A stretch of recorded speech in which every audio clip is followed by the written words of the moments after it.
আর্থিক কেলেঙ্কারির অভিযোগে তদন্তের মুখে শুভমান গিল সহ 4 ক্রিকেটার।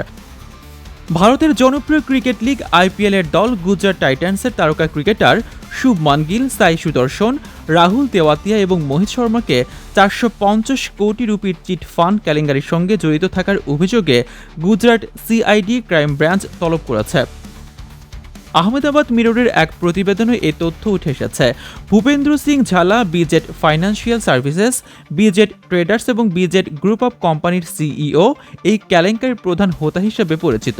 তিনি বিনিয়োগকারীদের উচ্চ মুনাফা এবং লোভনীয় পুরস্কার প্রলোভন দেখিয়ে টাকা সংগ্রহ করেন। ঝালা গুজরাটের তালোদ, হিম্মতনগর এবং বড়োদরা সহ বিভিন্ন জায়গায় অফিস খুলে এজেন্টদের মাধ্যমে বিপুল অর্থ সংগ্রহ করেন। ঝালা ক্রিকেটারদের বিনিয়োগ করা অর্থ ফেরত দিতে ব্যর্থ হওয়ায় তাদের তলব করা হচ্ছে। প্রতিবেদনে জানা গেছে, শুভমান গিল গুজরাট টাইটান্সের অধিনায়ক হিসেবে 1.95 কোটি রুপি বিনিয়োগ করেছিলেন, যেখানে অন্যান্য খেলোয়াড়দের বিনিয়োগ তুলনামূলক কম ছিল। সিআইডি জানিয়েছে, ক্রিকেটারদের তদন্তের জন্য তলব করা হলেও তা তাদের সময়সূচির উপর নির্ভর করবে।